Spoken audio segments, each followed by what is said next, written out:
Good morning সবাইকে। আজকে ডেটাবেসের পরবর্তী ক্লাস করাচ্ছি। মাঝে কয়েকদিন আমার গ্যাপ হলো, একটুখানি কয়েকটা ক্লাস তোমাদের একটু দেরি হলো। যাই হোক, তো নেক্সট যে অংশটা আছে তোমাদের সেটা হচ্ছে এই এন্টিটি সেট আছে, স্ট্রং এন্টিটি সেট এবং উইক এন্টিটি সেট। দেখো, সিলেবাসটাও একটু দেখিয়ে দিই। দেখো, এই যে ER diagram of some example database, এই অংশটার পরেই নেক্সট যেটা আছে সেটা হচ্ছে weak and strong entity set আছে। ঠিক আছে, তো আমি আজকে weak and strong entity set যেটা আছে ওইটা আগে করাচ্ছি। তো স্ট্রং এন্টিটি সেট মানে হচ্ছে যে এন্টিটি সেটের নিজস্ব প্রাইমারি কি থাকে তাকে বলে স্ট্রং এন্টিটি সেট। যেমন ধরো এমপ্লয়ি, তো এমপ্লয়ি যে এন্টিটি সেটটা, তাকে চেনার জন্যে, প্রত্যেকটা রেকর্ডকে আলাদা করে চেনার জন্যে এমপ্লয়ি আইডি বলে একটা প্রাইমারি কি থাকে, বা ইআইডি, এমপ্লয়ি আইডি, এরকম একটা কিছু থাকে। তো সেটা দিয়ে প্রত্যেকটা এমপ্লয়িকে আলাদা করে চেনা যায়। তার মানে এমপ্লয়ি হলো একটা স্ট্রং এন্টিটি সেট। বুঝতে পারলে? আচ্ছা, এবার তাহলে উইক এন্টিটি সেটটা কি? উত্তর হচ্ছে উইক এন্টিটি সেট হলো একটা দুর্বল এন্টিটি সেট যার নিজস্ব প্রাইমারি কি থাকে না। তো তোমাদের মনে প্রশ্ন আসতে পারে, যার প্রাইমারি কি থাকে না তাকে ডেটাবেসে কিভাবে স্টোর করা হয়? তো উত্তর হচ্ছে উইক এন্টিটি সেটকে যখন ডেটাবেসে স্টোর করা হয় তখন কি করা হয়, উইক এন্টিটি সেটের সঙ্গে স্ট্রং এন্টিটি সেটের একটা প্রাইমারি কি জুড়ে দেওয়া হয়।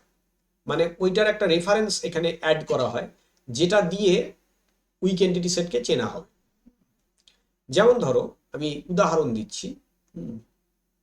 আর আরেকটা জিনিস তোমাদের করিয়েছিলাম, এই যখন ছবি আঁকা শিখিয়েছিলাম, মানে ইয়ার ডায়াগ্রাম, তখন তোমাদের দেখিয়েছিলাম, মনে আছে হয়তো। দেখো, আগের ক্লাসেই করিয়েছিলাম। দেখো, উইক এন্টিটি সেটের ছবিটা ছিল এইটা, মানে ডবল রেক্ট্যাঙ্গেল। আর উইক এন্টিটি সেটের যেটা রিলেশনশিপ সেটা হচ্ছে এইটা, নিচেরটা একদম। হ্যাঁ, তো এই দুটো কিন্তু উইক এন্টিটি সেটের যখন ছবি আঁকবে তখন ব্যবহার করবে।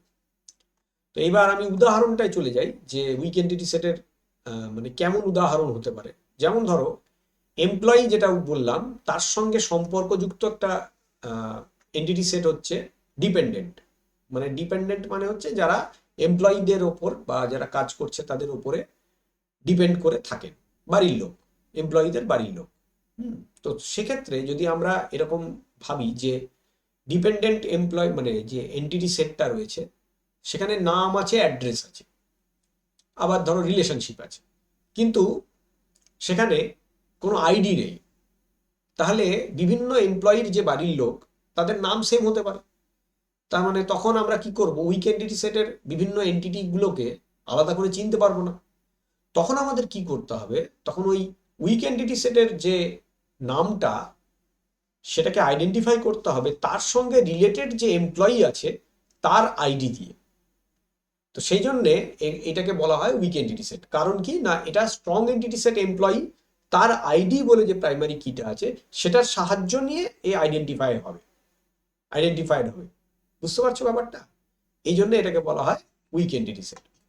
তো এটা তোমরা উদাহরণ এরকম একটা করে দিতে পারো। এমপ্লয়ি বলে আমি এটা বানিয়েছি। দেখো, এমপ্লয়ির তিনটে অ্যাট্রিবিউট রয়েছে: এমপ্লয়ি আইডি, ইআইডি, নেম আর স্যালারি। দেখো, ইআইডিটা আন্ডারলাইন করা আছে, তার মানে ওটা প্রাইমারি কি।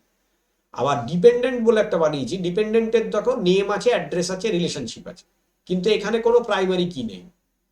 তার মানে এমপ্লয়ি হ্যাজ ডিপেন্ডেন্ট, ঠিক আছে, কিন্তু রিলেশনশিপ যাই থাকুক, চেনার জন্য আমরা কি ব্যবহার করব, এই যে ইআইডিটা আছে সেই ইআইডিটার মাধ্যমে আমরা এদেরকে চিনব।